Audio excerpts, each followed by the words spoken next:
High-frequency trading controls all markets globally. In a short period of time, computerized algorithmic trading went from science fiction to nearly 100% of all trades. The sheer amount of trades per second these machines execute is enough to dwarf the minimal amount traded by us, inadequate humans. You came here for the truth, so let me unveil that for you. Today we are going to look at an article that I came across from the New York Times talking about these computerized trading programs and platforms. It is extremely crucial, and I'll tell you why. It's the theme of today's video, and that is why this could cause a massive crash at any moment. Let's get into it right away. I'm not going to cover the entire article, but I do want to cover several points from it. Let's start at the top. Every 5 minutes, a satellite captures images of China's biggest cities from space. Thousands of miles away in California, a computer looks at the shadows of the buildings in the images and draws a conclusion. China's real estate boom is slowing. Now think about that for a second. It is a computer program not using any fundamental analysis, just looking at the images it sees based on the criteria and creates a decision, buy or sell. And this here is the fundamentals today of our stock markets. Think about that for a second. If you look back not that long ago when Enron had their whole scandal, a lot of information was found out about them. And it wasn't exactly public knowledge that one could actually trade on the weather. That's right. You can actually purchase weather derivatives. That's what's happening today with these investors. And really judging what the weather will be. And you can actually look it up for yourself if you're interested. Just go to a search engine and type in weather derivatives and you will see. And they have, promotions of this type of insanity as if it's a good idea, as if you could make a lot of money from it. And perhaps you can, but it's insanity to even think of. Where is the actual real asset in this? There is none. And that's what this comes down to. These high-frequency trading, they simply make money off of things that may or may not exist. They can trade on the derivatives. And one thing about high-frequency trading, by the way, if you're interested in it, check out my eCourse where I've done videos about it. I've done videos in my, throughout the past year about high-frequency trading. Basically, I'll sum it up. It's that, let's say you were going to buy a stock. Let's take example of Apple. You're going to buy the Apple stock today. And let's just say it was at $100 a share you're going to buy it for. Well, that high-frequency trading sees that you wanted to purchase at $100 a share, buys that share before you can even execute yours, and then sells it to you at a higher price. Now that is criminal, but it's legal because of the way it operates. It simply goes in there and out faster than you could ever do it. And this here is now comprising basically all of the trades out there except for the ones made by you and I. Now that right there is called a monopoly. Traders at BlackRock, the money management giant, then use the data to help choose whether to buy or sell the stocks of Chinese developers. The machine is able to deal with some of the very complex decisions. That's right, taking away from the human who would be able to go to China. They could see the developments happening. They'd be able to talk to those in the businesses, the CEOs and everything else is now being replaced by a computer program. And this here is all about the BlackRock's quantitative trading or quant arm in San Francisco. And they talk a lot about it in here, and hopefully I can get to some of it. Essentially that they're hiring scientists and all these individuals with PhDs who don't really have any experience in the financial industry or really be able to judge whether you should be buying into these companies or not. They don't know that. What they know is complex equations. If you've watched any of these movies even that have come out in recent past, talking about the financial crisis, talking about those before it, you will find the basics there. And essentially what I have found is they tend to be accurate from the books I've read in the past, where you will see these quants, these PhDs, ultimately set up something that they're not really 100% sure of, and they don't know how it all works.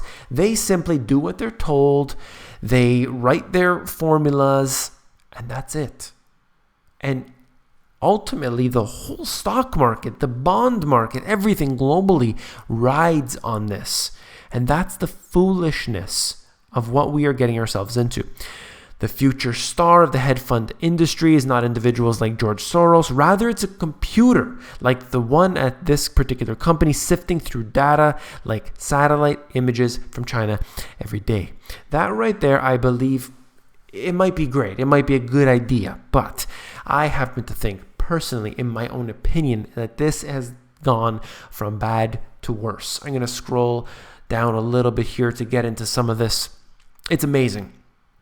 Imagine all the trillions and trillions of dollars that are out there being traded every single day, and they're being done on these very, very fragile systems. Math whizzes have long dominated the hedge fund universe, but until recently, only a handful of well-known firms used mathematical models and computers to plot out trading techniques, and other than the occasional blow-up, LTCM, long-term capital management, went bust in a spectacular fashion in 1998 after its models failed to factor in the possibility of Russia's government debt default. The world of quantitative trading has remained out of the limelight. That's right. Sits in the shadows, does all the trading, nearly 100% of what's happening, and you never hear of it. Why? It's so complex. Nobody in their right mind understands it. Yeah, the quant, he figured it out. He created this formula, but they can't factor in everything. What Nassim Taleb calls the black swan event. Now, as the financial world faces dismal returns and investor criticism over high fees, hedge fund managers are turning to computers to make decisions that used to be left to humans about which stock to buy and sell. And it goes on. They're getting PhDs to create these mathematical equations for trading and systems to scrape huge sets of data for patterns. That's right, patterns. The stocks moving up and down. They see the pattern, they trade on that. But they're not trading, for example, okay, it's time to buy Apple. Today, let's say it's 12 o'clock, let's buy Apple. No, it's at 12 o'clock and 1 second, buy Apple, sell Apple, buy Apple, sell Apple, back and forth 20 times, perhaps 1,000 times. And repeat that process over and over and over and over and over and over again. And you see this. You actually see this a lot. I talk about the flash crashes on here all the time. You see that when the stock just drops. And then a second later, it comes right back up again. That's not a human being. That's not possible for them to do. But it happens all the time. These computers are screwing everything up. And that's just fine. That's, if you think, you know what, I'm not in these stocks. I don't trade stocks, got nothing to worry about. Well, if you have a pension fund, you have a lot to worry about. And perhaps your neighbor, he has a pension fund. So maybe he has a lot to worry about.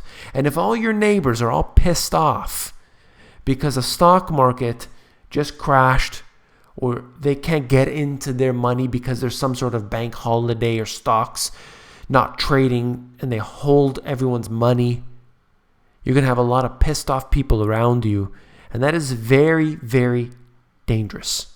Something that hasn't really happened other than these, little pockets.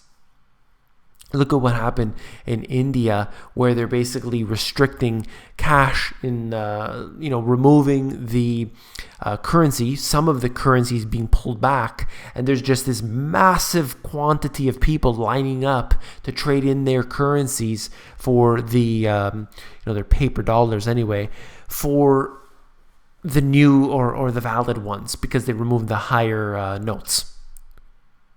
It's really difficult to look at all of this and try to make sense of it all, try to keep up with it all. This right here is talking about, to sum it up, what they've said here is that a lot of individuals who are in the financial industry are going to lose their jobs because of high frequency trading. It is more efficient than human beings, and it is able to save a hell of a lot of money. No longer do you have to send your team, those who control the portfolios out there. You don't even need a team. Maybe you just have a few people managing everything, making sure it's all okay. You don't need to send them to Hong Kong to talk to those businessmen over there. You don't need to wine and dine everybody else. You don't need to spend all of this money. You just need to hire a quant. He will create a really complex formula that nobody in their right mind could ever understand. And then you can make your profits. And that's what's happening. That's generally what we're getting to in this article. But what does it say about those few moments in history where everything screws up and you have a major catastrophe? Nobody wants to talk about it because they're so heavily invested, so damn invested in these markets. And they believe that forevermore they will be able to print money and keep it going. But I would suggest to you the potential that at some point down the road, they need to crash the market in order to consolidate power. They will do that knowing, look, it's going to come back up at some point, but they want to shake out all of the weak investors. They want to create a scenario, in fact, where they have the individuals, those at the top, who know at some point this is all going to come back up. They can shake the individuals out, like you and I, like those who are in these stocks. Let's just say this. You have all these high frequency trading, knowing at what point they're going to sell off and what point they can buy back at. And if you knew that information, you could potentially make an infinite amount of money. And that's the plan. I do believe that is the plan because they control the systems they're trading on. They own the exchanges. They basically own the stocks. They own the corporations. They own all of the people who own the biggest chunks of all these companies are essentially all on the inside, not you and I. So I do believe there will be a consolidation of power in the near future. They can use the stock markets, the bond markets, the foreign exchange, and everything else to manipulate us, to hold us hostage. And, well, let's get into more in here just very briefly, and then we'll end the video.